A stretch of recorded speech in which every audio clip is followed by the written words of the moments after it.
जय ठाकुर, जय माँ। आशा करती हूँ कि सब सही हो, कुशल मंगल हो। मैं भी सही हूँ। बीच में 2-1 दिन नहीं हुआ वीडियो पोस्ट। आज फिर मैं आई हूँ वचनामृत का पाठ लेके। आज फिर मैं आई हूँ, उपस्थित हुई हूँ।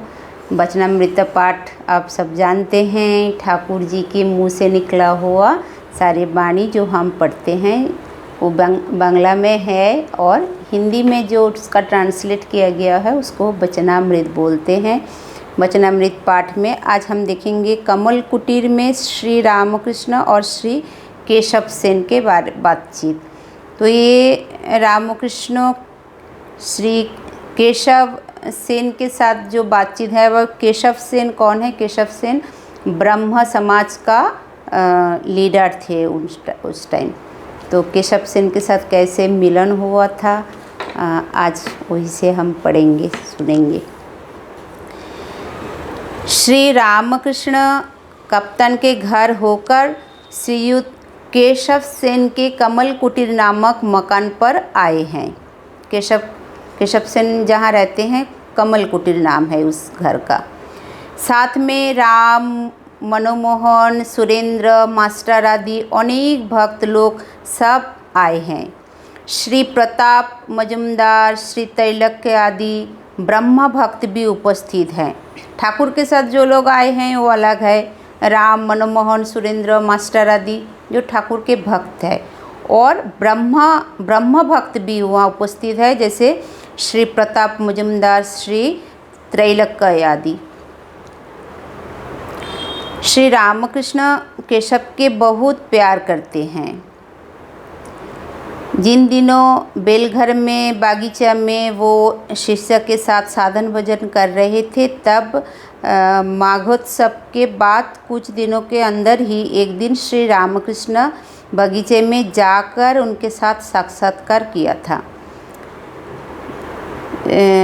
हम भी बहुत बार देखते हैं कि ठाकुर श्री रामकृष्ण खुद ही पहुंच जाते थे, जिनके साथ उनका मिलने का मन होता था, जिनके नाम उन्होंने एक बार सुन लेते थे। ऐसे ही ईश्वर चंद्र विद्यासागर के पास ही खुद गए थे उनसे मिलने। और यहाँ भी ठाकुर जब केशव सेन का नाम सुना तो ठाकुर खुद ही उनके पास गए थे उनको देखने के लिए। साथ था उनका भांजा हृदय राम के साथ गए थे। बेलघर के इस बगीचा में उन्होंने केशव से कहा था, तुम्हारी दुम छोड़ गई है, अर्थात तुम सब कुछ छोड़कर संसार के बाहर भी रह सकते हो और संसार के भीतर भी रह सकते हो। जिस प्रकार मेढक के बच्चे के दुम झड़ जाने पर वो पानी में भी रह सकता है और फिर ज़मीन पर भी रह सकते हैं। केशव को अब आज नहीं, जब उन्होंने और एक बार जब हृदय राम के साथ आए थे उनसे मिलने, तब उन्होंने आके क्या बोले थे कि तुम्हारे पूँछ झड़ गए हैं, तुम आप संसार में भी रह सकते हो और तुम सन्यासी भी होके भी रह सकते हो, बाहर भी संसार में भी रह सकते हो, बाहर भी रह सकते हो। पूँछ कैसे झड़ जाते हैं, जो मेंढक के बच्चे जो लोग देखे हैं उन लोगों को पता होंगे। हम लोग देखे हैं, मेंढक के बच्चे जब होते हैं उनके पीछे ऐसे पूँछ रहते हैं, तब वो पानी में रहते हैं। अब पूँछ झड़ जाने के बाद वो पानी में भी रह सकते हैं और ऊपर भी रह सकते हैं, लेकिन जब तक पूँछ है तब पानी में इसलिए रह सकते हैं। इसके बाद दक्षिणेश्वर में, कमल कुटीर में, ब्रह्म समाज आदि स्थानों में उनके अनेक बार श्री रामकृष्ण ने वार्तालाप के सिलसिले में उन्होंने उपदेश दिया था। पहले बार उन्होंने जब मिले थे हृदय राम के साथ, एक बार जाके मिले थे, उसके बाद उन्होंने बार बार मिले। कहाँ मिले? दक्षिणेश्वर में खुद केशव सेन खुद आए, या कमल कुटीर में श्री रामकृष्ण को लेके गए, ब्रह्म समाज में भी रामकृष्ण को लेके गए। वहाँ जाने के बाद केशव सेन के साथ ठाकुर के जैसे जो सी बात हुआ, या ठाकुर ने क्या क्या उपदेश दिया था। अनेक पथों से तथा अनेक धर्म द्वारा ईश्वर प्राप्ति हो सकता है। ठाकुर बोले सब धर्म से, अनेक धर्म से या अनेक रास्ते से हम भगवान को पा सकते हैं। बीच बीच में निर्जन में साधन भजन करके भक्ति लाभ करते हुए संसार में रह जा सकते हो। आप जैसे बीच बीच में भजन साधन ये सब करके भी आप संसार में भक्ति के साथ संसार में आप रह सकते हो। जनक आदि ब्रह्म ज्ञान प्राप्त करके संसार में रहे थे। जनक आदि, जनक मतलब यहाँ सीता के पिता के लिए बोल रही हैं। ब्रह्म ज्ञान प्राप्त करने के बाद वो संसार में रहे थे। व्याकुल होकर उन्हें पुकारना पड़ता है तब वो दर्शन देते हैं। व्याकुल होकर पुकारने से ही तब वो दर्शन देते हैं।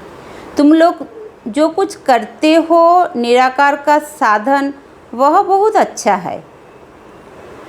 ब्रह्म ज्ञान होने पर ठीक अनुभव करके कि ईश्वर सत्य है और सब अनित्य है, ब्रह्म सत्य है, जगत मिथ्या है। सनातन हिंदू धर्म में साकार निराकार दोनों ही माने गए। सनातन हिंदू धर्म में दोनों चीज़ साकार निराकार दोनों ही माने गए। तुम लोग भी जो करते हो वो भी बिल्कुल सही है। तुम लोग निराकार साधन करते हो। अनेक भावों से ईश्वर की पूजा होती है। अनेक भावों से शांत, दास्य, सख, वात्सल्य, मधुर, इतने सारे से आप पूजा कर सकते हो। शनाई बजते समय एक आदमी केवल पो ही बजाते हैं परंतु उसके बजे में 7 छेद रहते हैं। ये थोड़ा सा एक छोटा सा उपमा दिया कि जब बांसुरी में सिर्फ पोई बजते हैं, सापा का सुर पकड़ के बजाते हैं लेकिन उसमें 7 सुर छुपा हुआ रहते हैं। और दूसरे व्यक्ति जिसके पास बजे में 7 छेद है वो अनेक राग रागिनी बजा सकते हैं। मतलब ईश्वर के दर्शन के बाद आप बहुत कुछ कर सकते हो। बोलने का ठाकुर का यही मतलब है। तुम लोग साकार को नहीं मानते इसमें कोई हानि नहीं है। निराकार को पूछते हैं ब्रह्म समाज वाले तो साकार को मानते नहीं हैं। निराकार में निष्ठा रहने से भी हो सकते हैं। निराकार में निष्ठा हो तो भगवान मिल सकते हैं परंतु साकारवादियों के केवल प्रेम के आकर्षण को लेना है। माँ कहकर उन्हें पुकारने से भक्ति प्रेम और भी बढ़ जाएगा। ठाकुर यहाँ उनको केशव सन को बोले थे जो निराकार से, क्योंकि हिंदू धर्म में साकार निराकार दोनों ही है। तुम लोग निराकार पूछते हो अच्छी बातें हैं परंतु साकारवादियों ने जो प्रेम से पूजा करते हैं उसको तुम्हें लेना चाहिए। माँ कहकर उनको पुकारने से प्रेम और बढ़ जाते हैं। कभी दास्य, कभी सख्य, कभी वात्सल्य, कभी मधुर भाव। मतलब ठाकुर बोल रहे हैं कि ईश्वर के साथ हमें कैसे संपर्क बनाना चाहिए। कभी माँ बच्चे का, कभी भगवान मेरा बच्चा है, कभी भगवान मेरा माँ है, कभी मेरा सखा है, कभी मैं प्रेम करती हूँ। कोई कामना नहीं है उन्हें प्यार करता हूँ। कोई कामना नहीं है उन्हें बस प्यार करता हूँ। ये बहुत अच्छा भाव है। मतलब मेरे को कुछ नहीं चाहिए माँ, बस मैं तेरे को चाहता हूँ। इसके नाम है अहेतुक भक्ति। मतलब मेरे को कुछ नहीं चाहिए, बस मैं तेरे पास आके बैठता हूँ, वही मेरे को अच्छा लगता है। कभी कभी होता है ना भगवान के पास जाके हम यूँ बैठते हैं, मंदिर में गए, कुछ मांगना नहीं है बस बैठना है, उसको बोलते हैं अहितुकी भक्ति। मतलब कुछ मांगना नहीं है, सिर्फ अहितुक, कोई तुक नहीं है। रुपया पैसा मान इज्जत कुछ भी नहीं चाहता हूँ केवल तुम्हारे चरण कमलों में भक्ति। वेद पुराण तंत्र में एक ईश्वर की ही बात है और उनकी लीला की बात। वेद पुराण सब में एक ही ईश्वर की बात है और उनका बाकी जितने हम देखते हैं वो उनका लीला है। ज्ञान भक्ति दोनों ही है। संसार में दासी की तरह रहे। ज्ञान भक्ति में कैसे होता है वो उसका एग्जाम्पल दे रही हैं ठाकुर। ये एग्जाम्पल हम बार बार पढ़ेंगे आगे चल के भी। संसार में दासी की तरह रहो, इस संसार में दासी बन के रहो। कैसे दासी? दासी सब काम करती है पर उसका मन रहता है अपना घरों में। इस जगत में भी हमें सब काम करना है, छोड़ना किसी को नहीं है, लेकिन मेरा ठिकाना परम धाम होना चाहिए।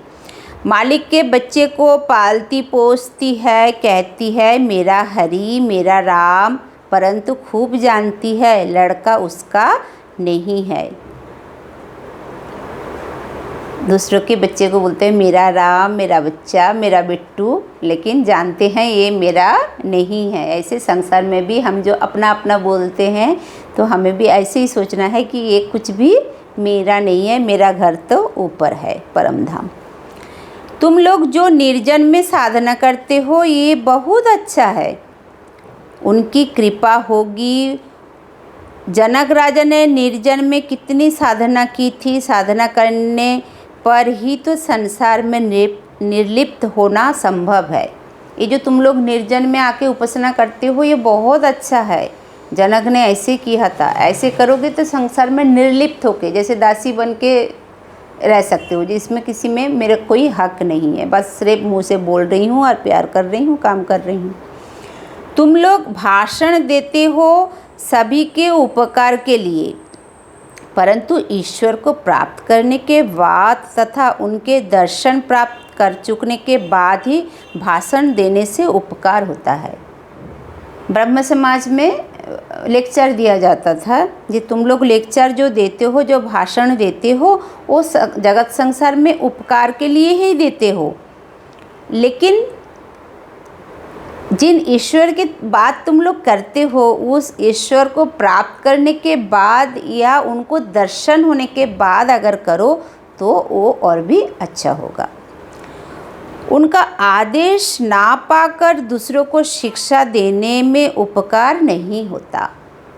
जब तक वो आपको आदेश ना दे तब तक आप अगर लेक्चर दोगे तो उसमें जगत में किसी का उपकार नहीं होगा। ईश्वर को प्राप्त किए बिना उनका आदेश नहीं मिलता। अब अगर ईश्वर को प्राप्ति नहीं की तो उनका क्या आदेश है तुम्हें कैसे पता है? उनको मिलो आप, फिर उनसे आदेश लो, फिर करो। ईश्वर के प्राप्त होने का लक्षण है, आपको ईश्वर मिल गया है, इसका कुछ कुछ लक्षण भी है। कैसे? मनुष्य बालक की तरह हो जाते हैं, जड़ की तरह हो जाते हैं, उन्माद वाले की तरह हो जाते हैं, पिशाच की तरह हो जाते हैं, जैसे शुकदेव आदि। चैतन्य देव कभी बालक की तरह कभी उन्माद की तरह नृत्य करते थे, हंसते थे, रोते थे, नाचते थे, गाते थे। ये ईश्वर जब प्राप्त हो जाते हैं तो यहाँ शुकदेव के बाद बोले, और सबसे बड़े उदाहरण चैतन्य देव है कि वो कभी कभी पूरी धाम में कैसे रहते थे, हंसते थे, गाते थे, रोते थे, नाचते थे, छोटे बालक जैसे थे, उन्माद जैसे थे। इस प्रकार उनके साथ स्थानों में श्री रामकृष्ण ने वार्तालाप के सिलसिले में श्री केशव चंद्र सेन के अनेक प्रकार के उपदेश दिए थे। बेलघर के बगीचे में प्रथम दर्शन के बाद केशव ने रविवार वाले मिरर समाचार पत्र में लिखा था। केशव सेन समाचार पत्र वगैरह में भी लिखते थे। हमने थोड़े दिन हुए दक्षिणेश्वर के परमहंस श्री रामकृष्ण के बेलघर के बगीचे में दर्शन किया है। उनकी गंभीरता, अंतर्दृष्टि, बाल स्वभाव देख हम मुग्ध हो गए।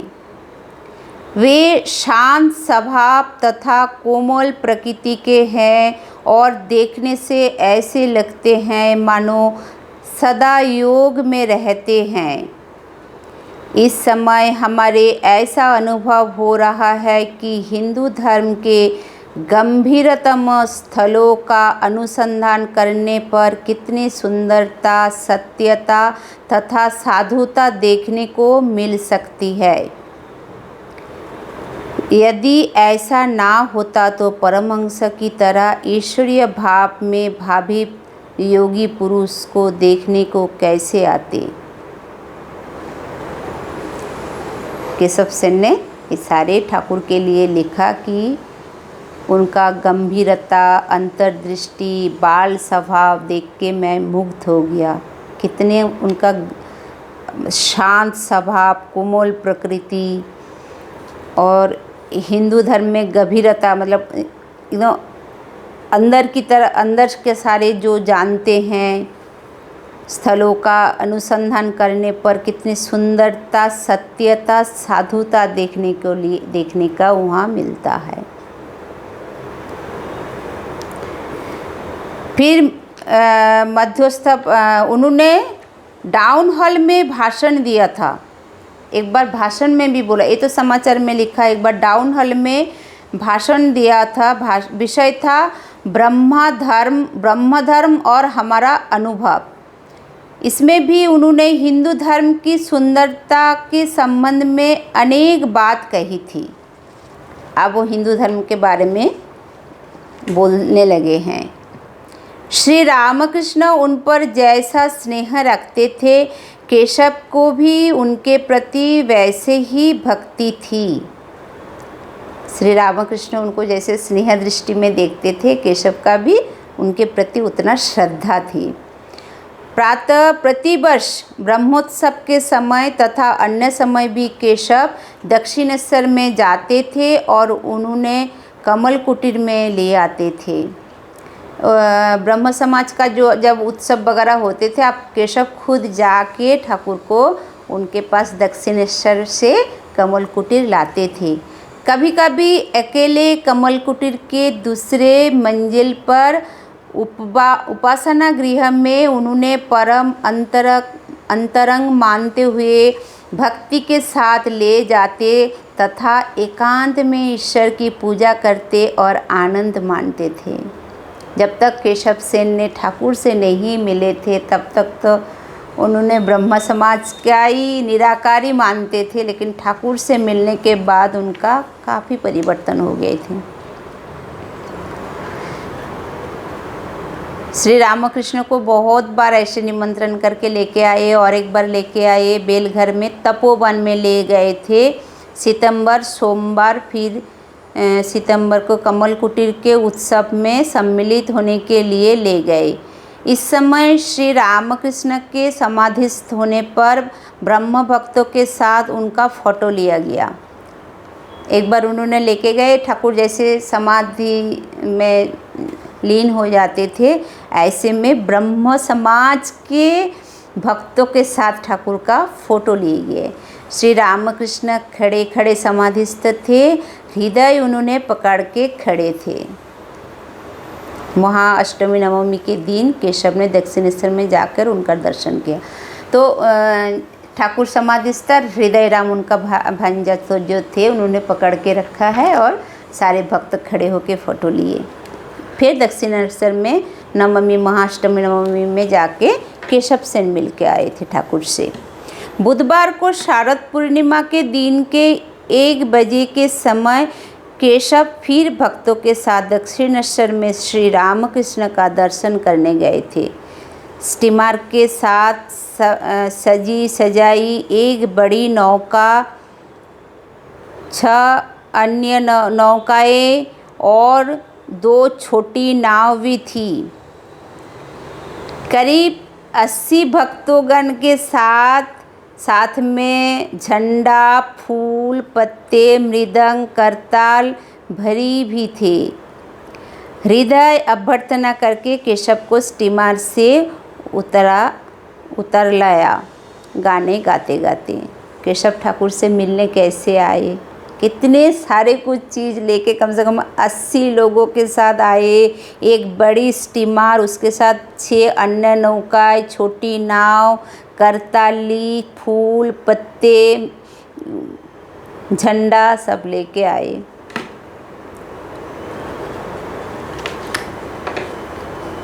अच्छा, हम कहाँ थे?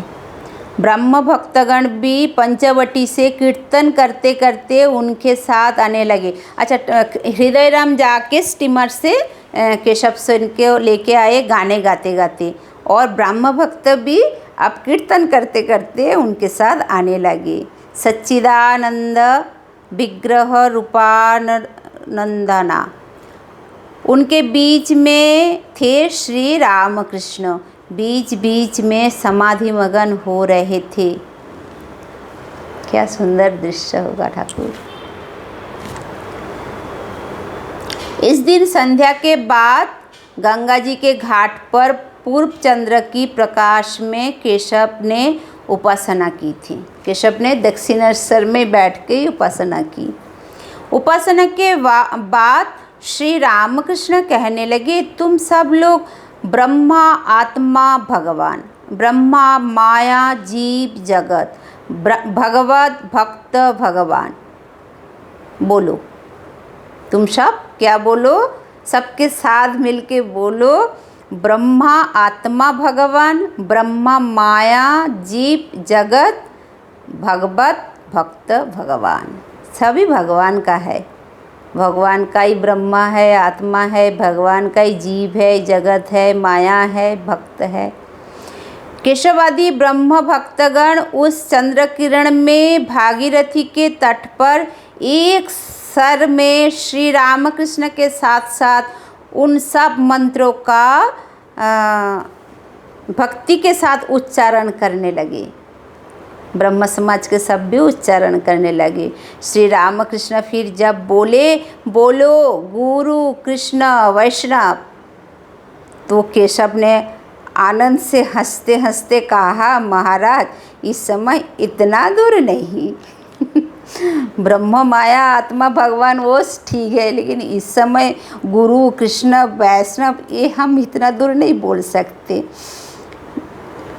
इतना यदि हम गुरु कृष्ण वैष्णव कहे तो लोग हमें कट्टरपंथी कहेंगे।